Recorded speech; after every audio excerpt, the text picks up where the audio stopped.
Good morning, everyone, and welcome to today's class. Well, just to have a recap of what we did in the previous class. So, in the previous class, we were discussing something known as law of conservation of energy and law of conservation of mechanical energy. Law of conservation of energy, as you all know, states that energy cannot be created. Energy cannot be destroyed. It is only transformed from one form to another, from electrical to mechanical, from mechanical to chemical, from chemical to this, from this to this, from solar to electrical, and all those. We cannot create energy. We cannot destroy energy. The energy of the universe always remains constant, whatever process we have. But then we have a small variation in this. If we talk about mechanical energy, and when we say mechanical energy, what we mean is the sum of potential energy and kinetic energy. Potential energy could be of gravitational type, gravitational potential energy, or spring potential energy, or electrostatic potential energy. Any type of potential energy. It can be more than one type also. The sum of potential energy and kinetic energy is known as mechanical energy. We have a law of conservation of mechanical energy as well. But remember, it is only applicable if only conservative forces are present. Conservative forces like gravity, like spring force, or electrostatic force, only those forces must be present. The other forces, which are non-conservative forces, friction, resistance, and all those forces must be absent. Then the mechanical energy of the body, that is the sum of potential energy and kinetic energy, will remain constant. That is known as the law of conservation of mechanical energy. As you can see, mechanical energy at point 1 shall be equal to mechanical energy at point 2. Sum of kinetic energy and potential energy at any point will remain same. Remember, law of conservation of energy, law of conservation of mechanical energy, which I call as LOCME in short, LOCME, law of conservation of mechanical energy. It is a daughter theorem. It is only applicable if non-conservative forces are absent. This theorem is derived from the work energy theorem.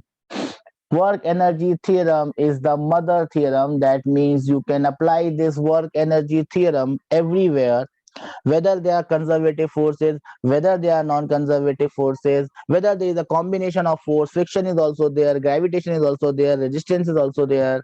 You can always apply work energy theorem.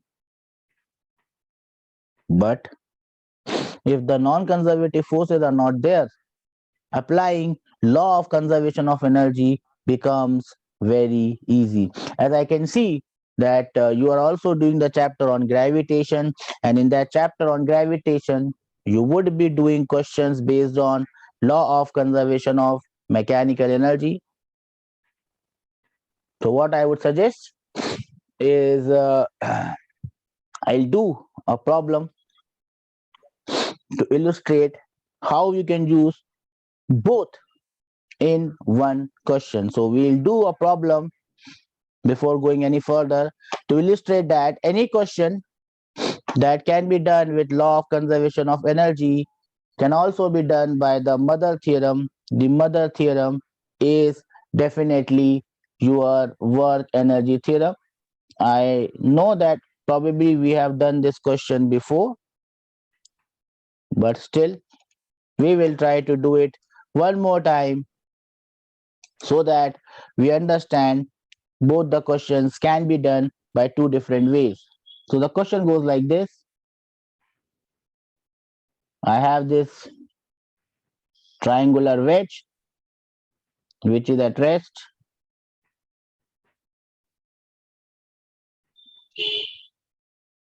The height is h, and I have a body of mass m which is at rest on the top of this. There is no friction. Friction is absent. So non-conservative forces are not present. Now, if I leave this block from here, what will happen? This block will definitely move down the inclined plane. When it reaches the bottom of the inclined plane, it will have some velocity. You are supposed to tell me the velocity with which it reaches the bottom of the inclined plane. We have done this question many times. We'll again do it. We'll again do it. But now we will do it in two ways. Applying number one, work energy theorem. Number two, using law of conservation of mechanical energy, because here non-conservative forces are absent. So I'll give you 2 minutes. Go through this and give me the answers. I'll keep shut for 2 minutes and then we will proceed.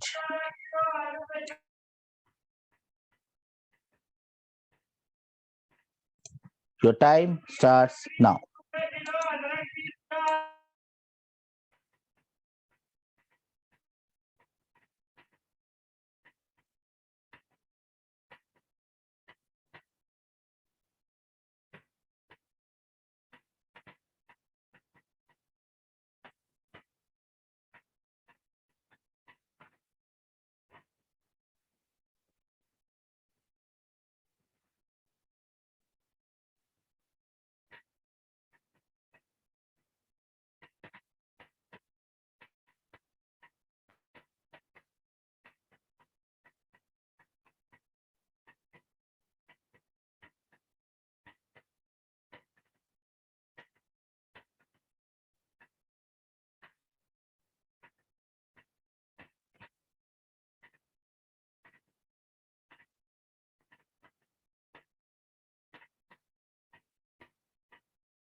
I hope all of you are trying. Can I have some raised hand that you are trying the question?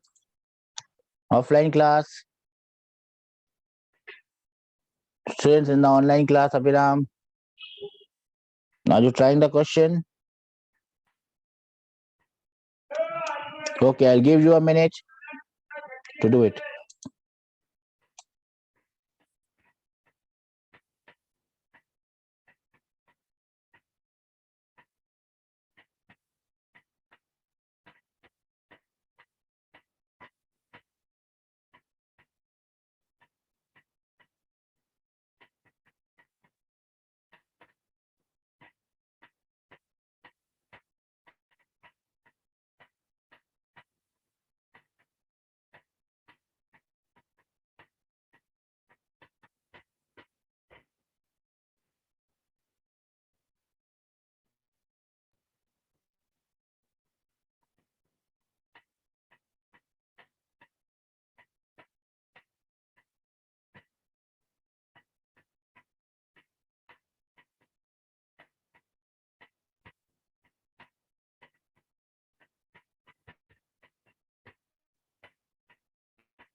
Okay, I hope you have tried this. How are we going to do this? We'll do it in first way. Let me call this point as upper wala point as A, starting point, and the lower point as B. First way, how I'm going to do it is by applying work energy theorem. From where to where? I'll apply it from point A to point B. Is everyone there with me? Do we understand this? Have you tried this? Okay, Abhiram has raised his hand. Now, how to do this? From A to B, you are going to apply work energy theorem. So, work done by all forces will be equal to change in kinetic energy. This is how I apply work energy theorem. Now, when I talk about all the forces, how many forces are there? Let us have a quick recap. Whatever forces are there, then there is work done by gravity, that is one. Then there is work done by normal reaction. These are the two forces that are working over here. We all know that the work done by normal reaction would be zero. Yes or no?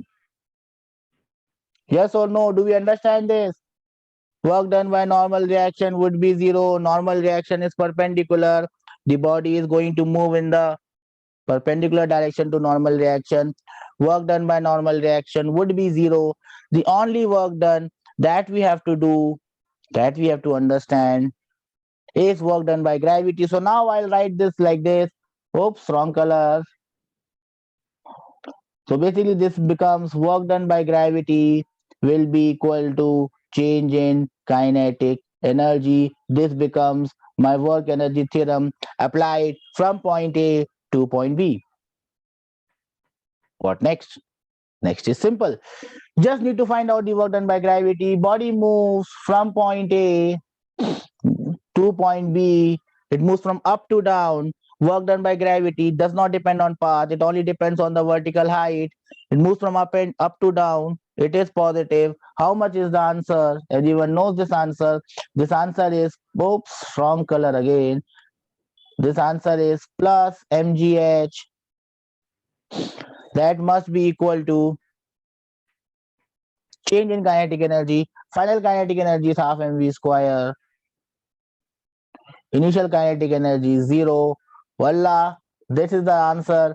M and M will get cancelled and we will have our final answer. V will be equal to root over 2gh. That is the answer that we will get applying work energy theorem from point A to point B. Remember, work energy theorem can always be applied whether they are conservative forces, whether they are non-conservative forces, whether they are both present. But law of conservation of mechanical energy can only be applied if non-conservative forces are absent. Do we understand this? Question how I've done it using work energy theorem. Can I have raised hands? Can I have some communication from online students? Aviram has raised hands. What about the offline student in the class? Do we see this? Do we understand this? How I have solved this question using work energy theorem from point A to point B.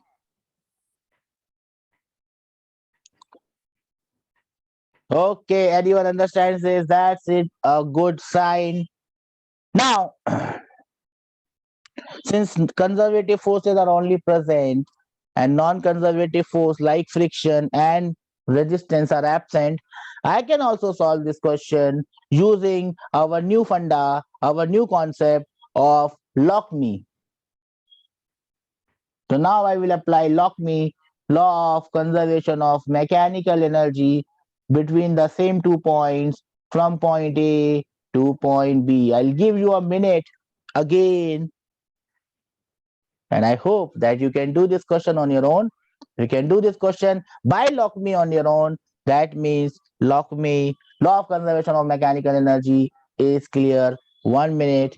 Apply lock-me from A to B.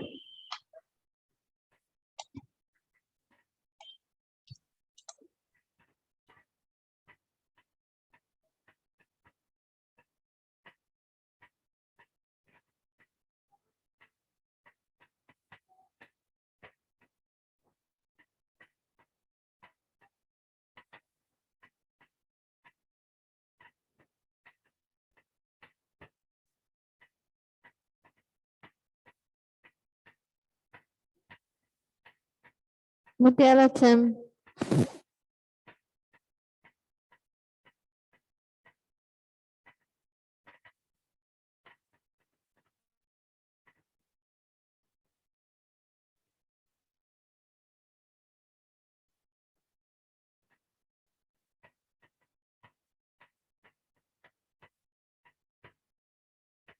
Completed, sir.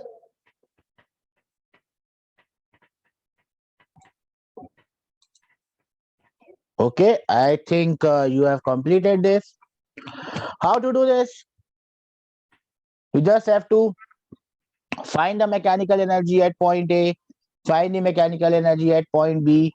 That must be same. So basically it means mechanical energy at point A must be equal to mechanical energy at point B. Now mechanical energy at point A will consist of kinetic energy at point A plus potential energy at point A. That must be equal to kinetic energy at point B plus potential energy at point B. Kinetic energy at point A, all of us know, is zero because it is at rest. As you can see, it is at rest. Plus, oops, wrong color. Plus potential energy at point A. How will you find the potential energy at point A? Only gravitational potential energy. We can take gravitational potential energy of the lowest point as zero. Then gravitational potential energy of this point, we have done it many times. That becomes plus mgh. We all understand this? Yes or no? Can I have some raised hands? So basically, gravitational potential energy at point A becomes plus mgh. That must be equal to kinetic energy at point B. Kinetic energy at point B is half mv square, where v is the unknown, plus potential energy at point B is definitely zero. And what do we see? M and M getting cancelled. We again arrive at the same result, that the velocity will be equal to root 2gh. Do we understand this? Can I have some raised hand that we understand this? We have done the same question using two different concepts. They are not different concepts, they have come from the same thing. The only thing is, work energy theorem on the left can be applied everywhere. Lockme on the right can only be applied if there are only conservative forces present. Can I have some raised hand that we understand this? I'll give you a minute to note this down. Meanwhile, please tell me whether you have understood this question or not. If you have understood this question, then we will move ahead and solve some other questions.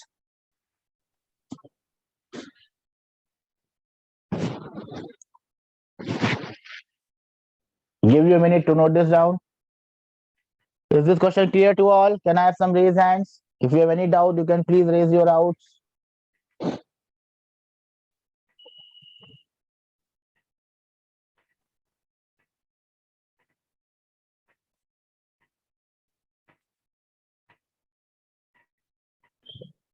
Are you noting this down, everyone?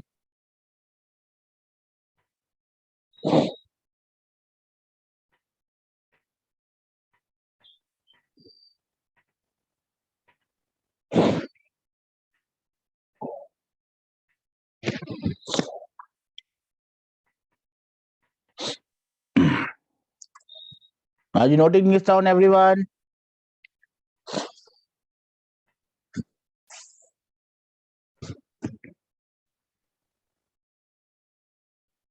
I'm not getting responses from anyone.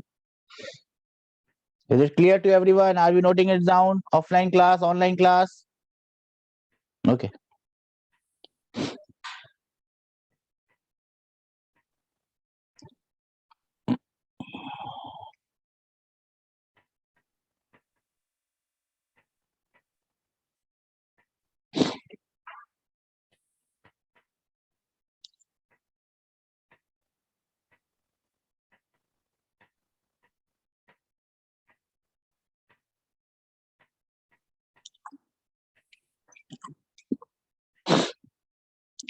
Did we note it down, everyone? Shall I move forward?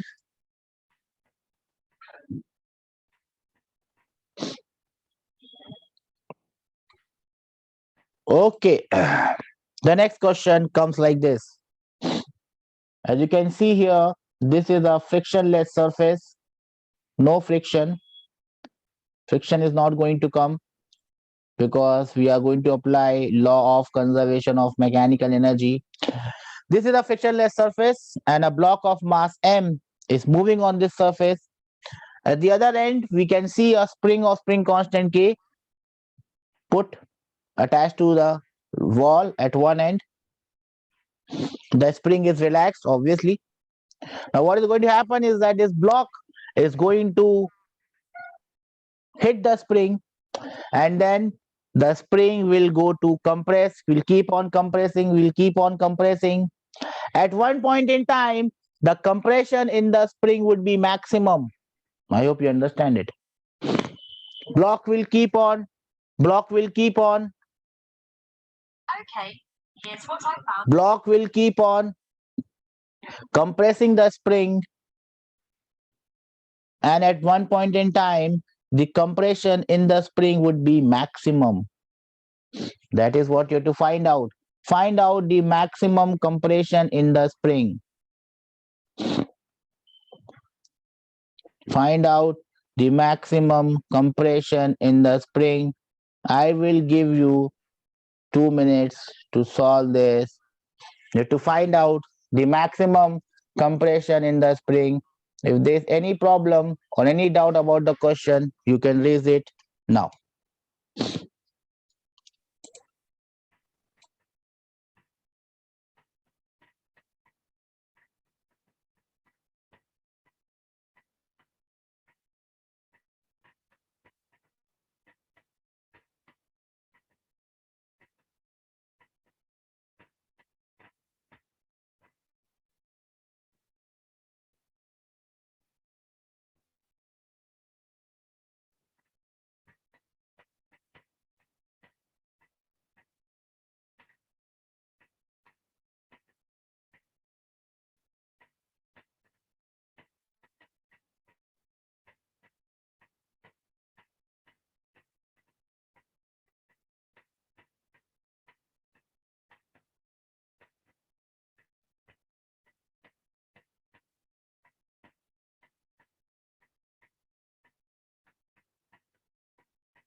Are we trying the questions, everyone?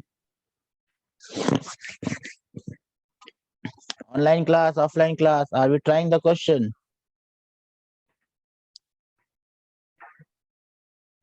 Aviram is trying the question. What about the others in the offline class? Are we trying the question? Yes, no. Yes, sir, no, sir.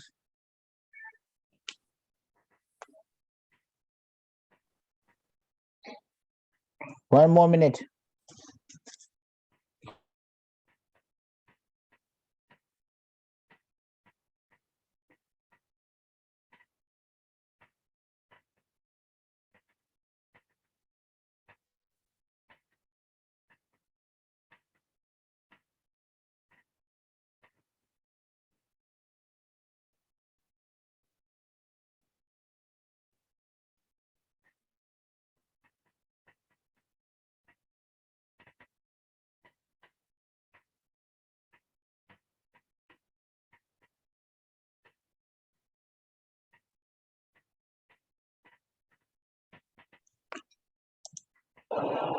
Anyone got any answer to this question?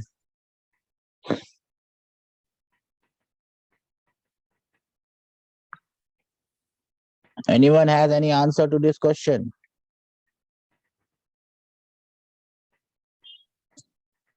No one? Okay. Then I'm going to solve this question. How I'm going to solve this question? I'm going to apply LOCME.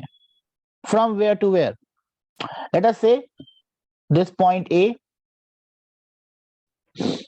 to the point where spring is in maximum compression. So basically, if the spring in it is maximum compression, the spring would be somewhere here. This block of mass M would come somewhere here, compressing the spring. The spring would be in maximum compression state and it would be somewhere here. Let me call this point as point B. The compression in the spring is maximum. Let me call this compression as X. So basically, the block has now compressed the spring to its maximum.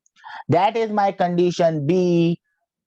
Condition A is the original condition when block was moving. I hope everyone understand this. So I am going to apply Lockme from A to B. What does Lockme state? Law of conservation of mechanical energy states that mechanical energy at point A is equal to mechanical energy at point B. The sum of potential energy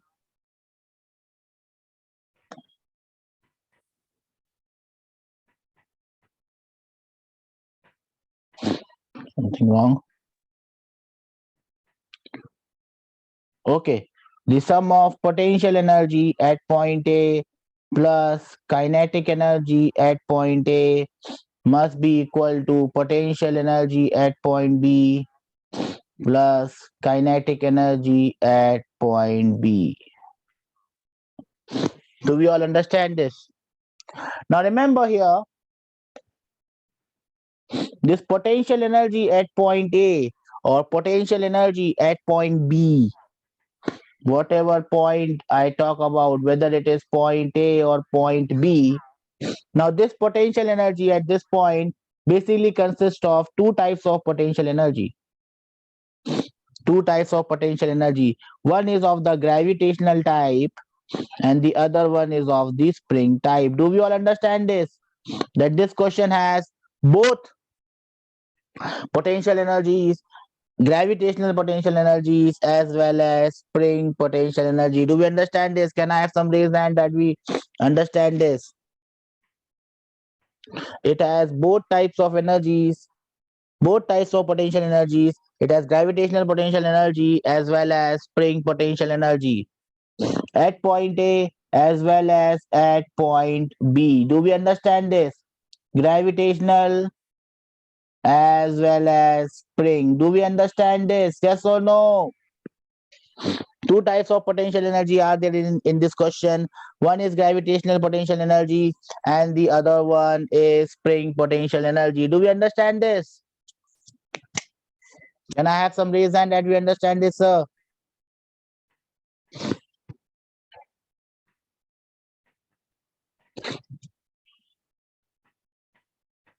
Can I have some reason that we understand this, sir?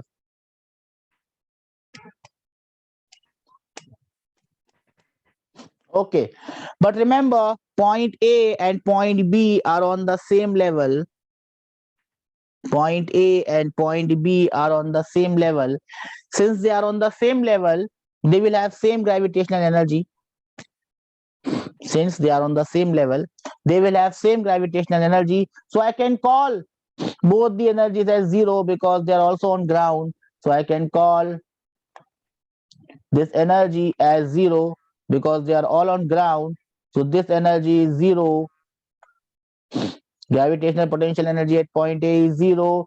At the same time, gravitational potential energy at point B is also zero because they are on the same level and I can call that level key energy as zero. So gravitational potential energy does not change, so I don't have to think about this. Let us now think about the spring potential energy. At point A, there is no spring. Spring is not compressed. So spring potential energy is zero at point A. Spring is not there. If the spring is not there, it is not compressed. Spring potential energy is zero. But at point B, if you go, the spring potential energy, spring has been compressed and the spring potential energy becomes half kx squared. Do we understand this? Can I have some raise hand that we understand this? Can I have some raise hand that we understand this? At point A, both gravitational and spring energies are zero, but at point B, gravitational potential energy is zero, same level, but spring potential energy is half k square. I will just put these values. So here everything is zero. So this is zero plus it has kinetic energy though. The blue one, it has kinetic energy, and this kinetic energy will be equal to half mv squared. So this is plus half mv squared. Potential energy at point B, it only consists of spring potential energy. I can write it as half kx squared. The green one, this is k, this is x, half kx squared. This is point B, half kx squared. What about the gravitational energy? It is also zero. It is definitely zero. What about the kinetic energy? Now that is what you have to think. When the spring is compressed to its maximum, it cannot go any further. That means this block should have stopped. That is what you have to think. That this block should have stopped. Because if the block is still moving, spring will get further compressed. Spring will be kept compressed unless and until the block stops moving. So at point B, the block has stopped definitely, and therefore this is the condition of maximum compression. So the kinetic energy at point B is definitely zero. Why it is zero? Kinetic energy at point B is zero because the block has stopped. Because if it does not stop, it will further compress it, and we will look for the position where the block is at rest, because at that point only we will get maximum compression. On this note, can I have some raise hand that we understand this, sir? We understand this point, sir, that is being discussed here. Point where the block stops is the point where the maximum compression happens in the spring. Can I have some raise hand that we understand this?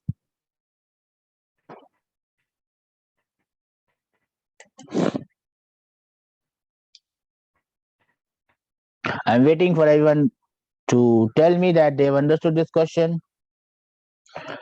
We have applied law of conservation of mechanical energy from point A to point B.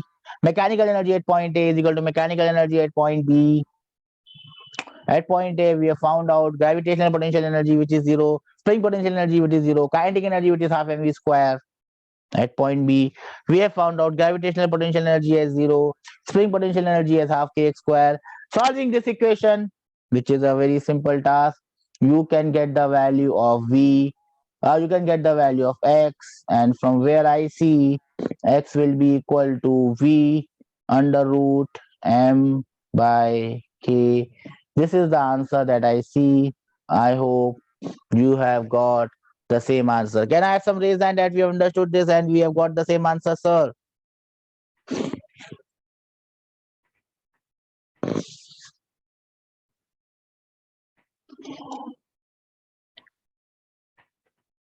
Well done. I will give you a minute to note this question down, and I'll get you more questions on this. This is a very important topic here. Question consisting of springs. These are the type of question that we can expect in the examination hall. So I'll give you a minute.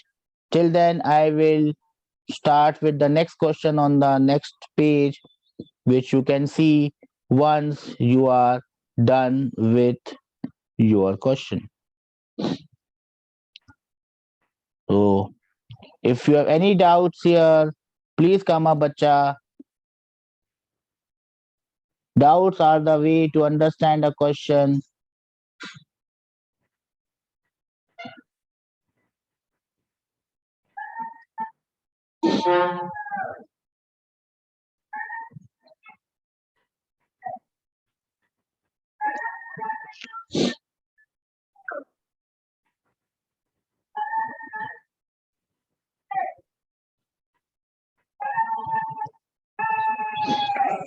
I hope you are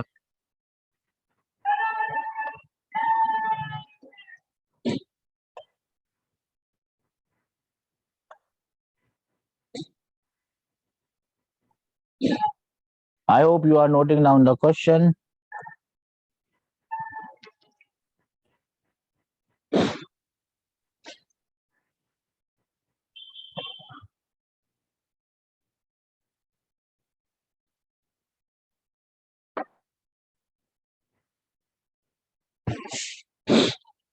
I hope you are noting down the solution and you have done this. If you have any problems, you can ask this.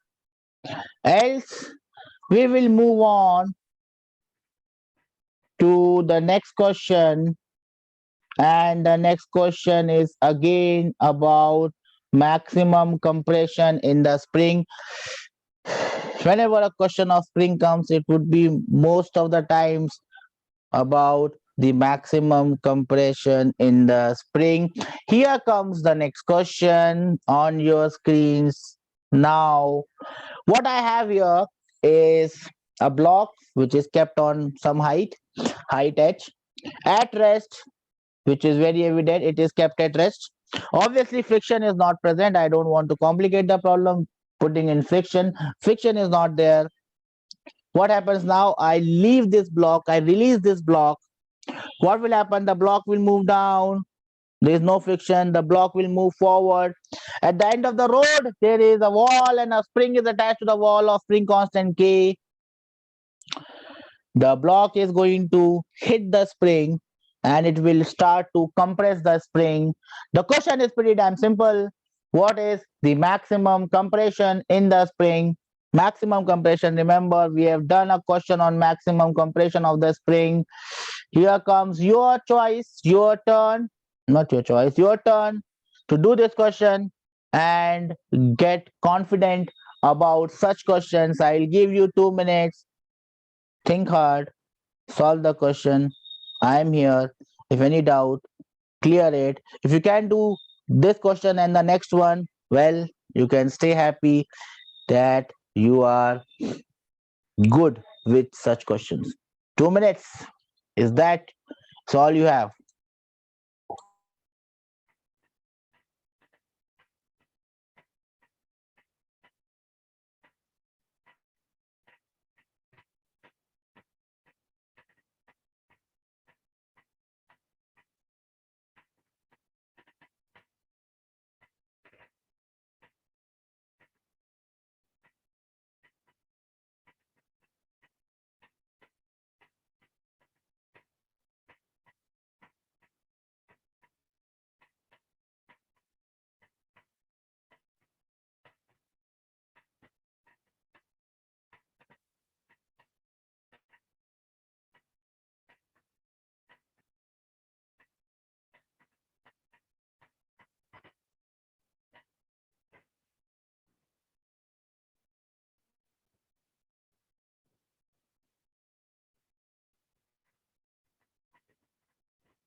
Anyone with any answer, anything, any concept, anyone would like to say anything? How are we going to solve this question? Anyone?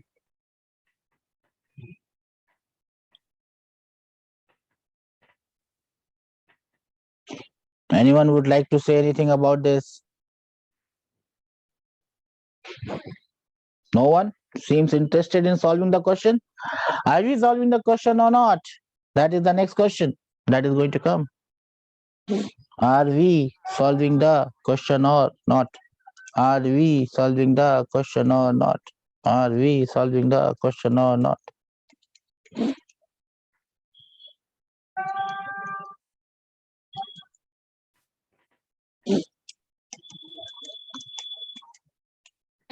No one has an answer?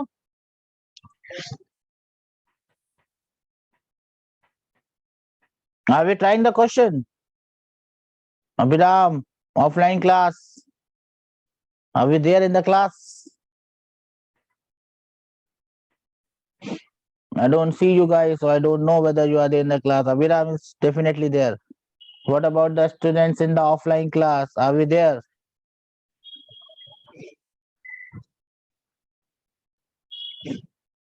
No one seems to be interested. Yes. Okay. I understand that it is difficult for you to respond from the class, but if I don't get any response, it becomes very difficult for me to understand whether you have understood the question. Okay. I'll give you 1 more minute to think about it. Then I will solve this question by my way. 1 minute more.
Okay. So how do we solve this question? Well, the answer is pretty damn simple. I will call this point as point A, and then I will find out the point where the spring is in its maximum compression state. Let us say that the block has come here. It does not look good.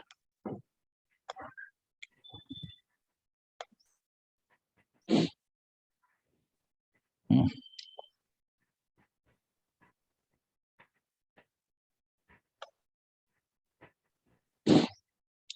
Okay.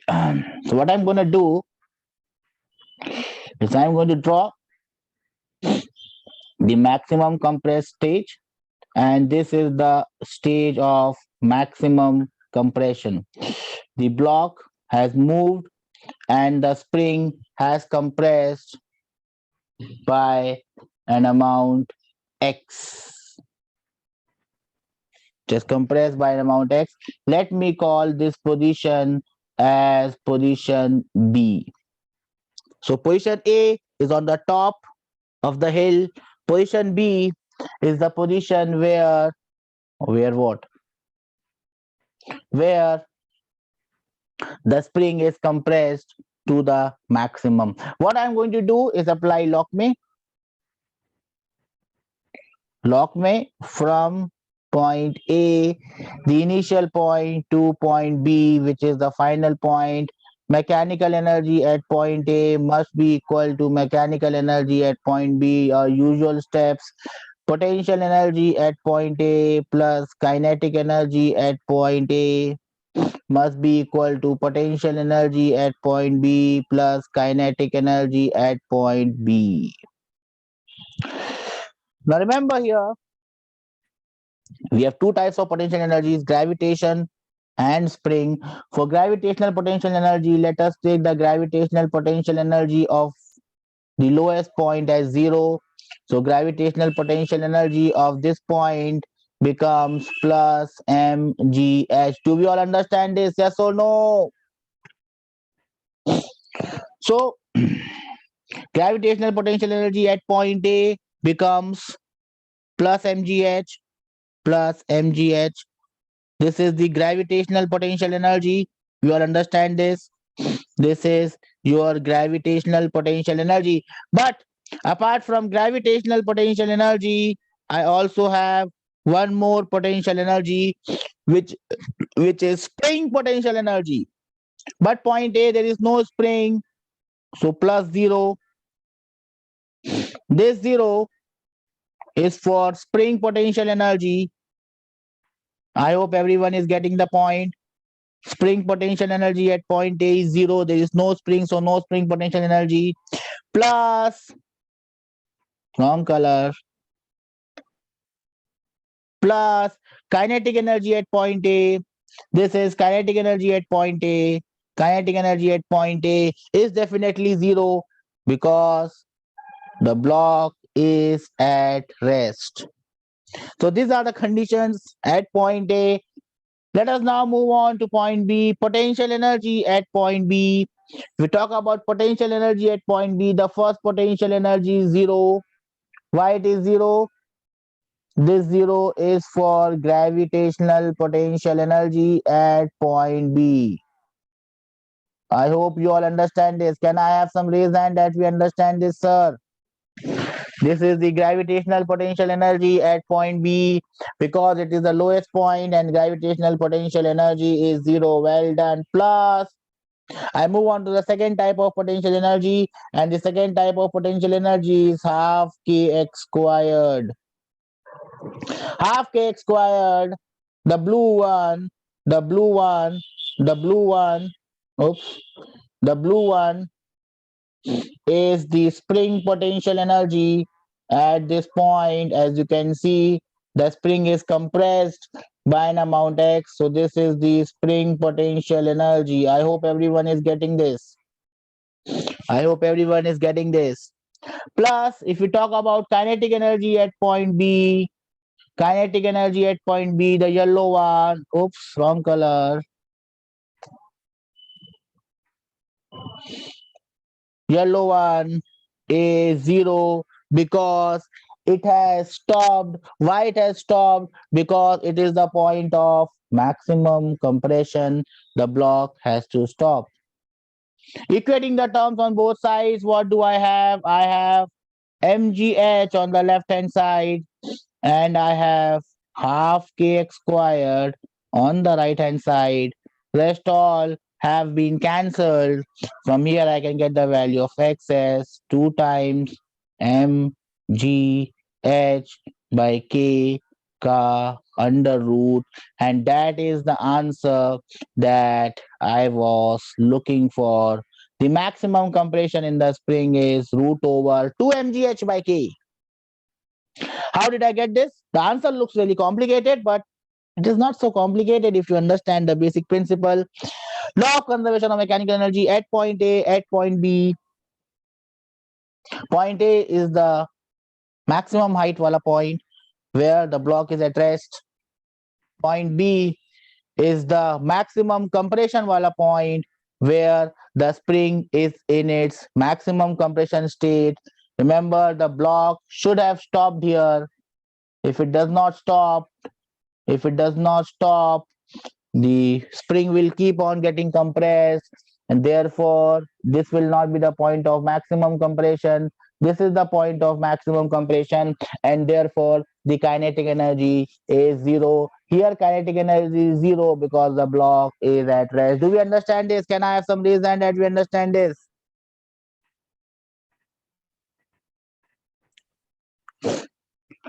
Okay, please note this down. Please note this down. I can ask a different question, one more question here. At this point, if I call this point as C, what is the velocity at point C? If I call this point where the block is hitting the spring, If I call this point as point D, what is the velocity at point D? So basically, I can ask two more questions here. The first question is, with what velocity the block reaches the ground? Number one, which is point C. Number two, with what velocity does the block hit the spring? That is point number D. Point number C is the point where it is the downhill path where it reaches the lowest portion. That is point C.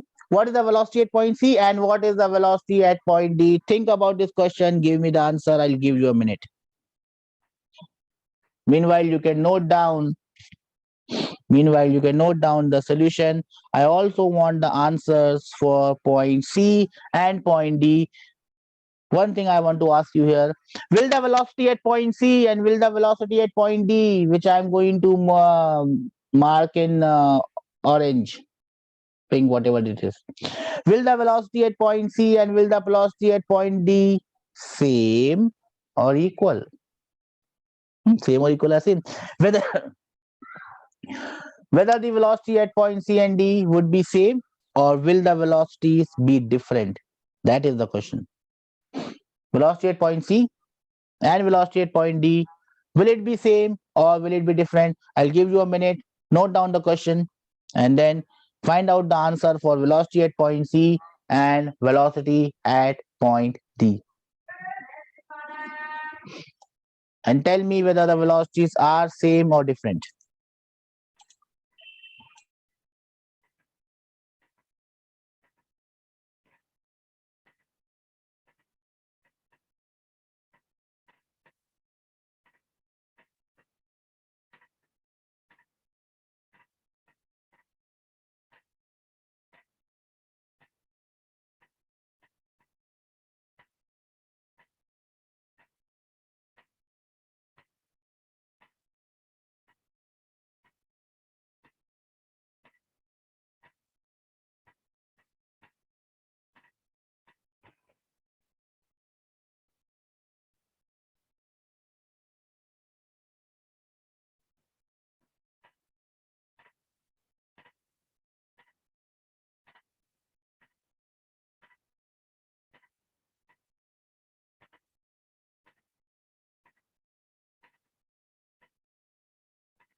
I hope you have got the answer for the velocities.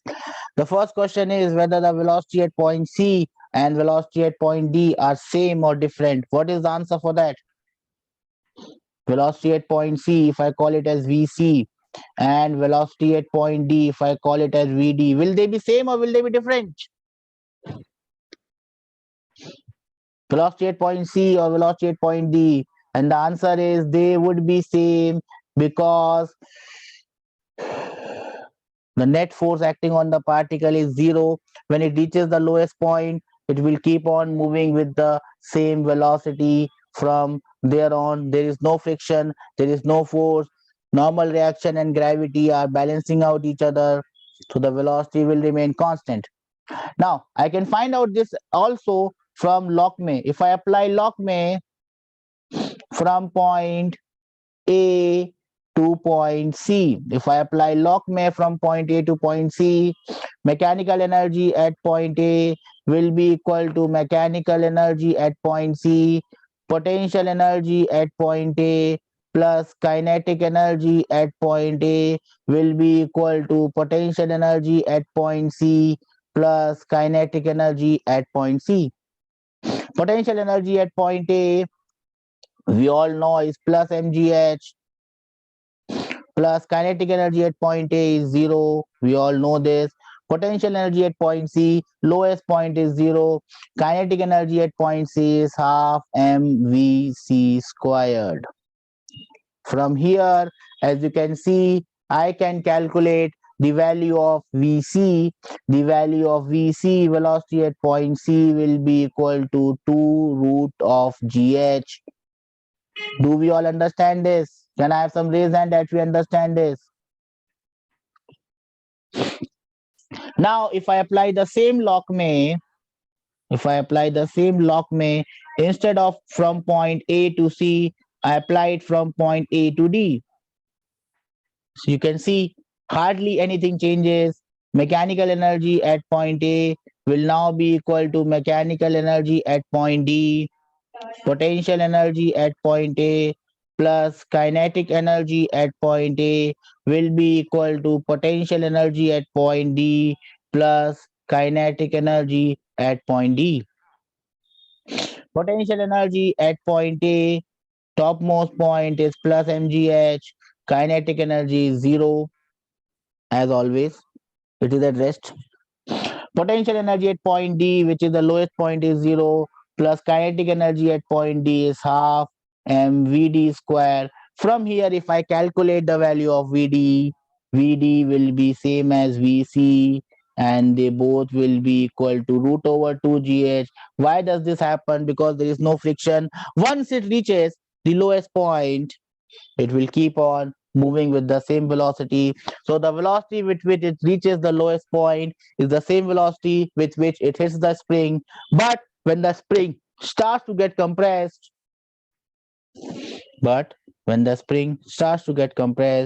the velocity reduces, and at the point of maximum compression, the velocity becomes 0. That is the point of maximum compression. So this is the class for today. In today's class, we have seen the application of law of conservation of mechanical energy, or LOCME. We have seen some very nice questions on spring and spring forces, spring energies, and we have applied LOCME. We'll do some more questions in the next class and probably discuss your paper. I was supposed to discuss the paper today, but I did not want to lose the continuity of the last class. So once we are done with this LOCME, then probably we'll go on and discuss the paper if you want to. If there's any question, you can ask me now. Else, the class is a wrap from my end. I hope you enjoyed the class, and you will practice questions here. Is there anything that you can help, that you want? Please ask me. I'm here. Class is a wrap. I hope you enjoyed it. See you in the next class. Is there any problem, any doubt? Please ask. Bye bye.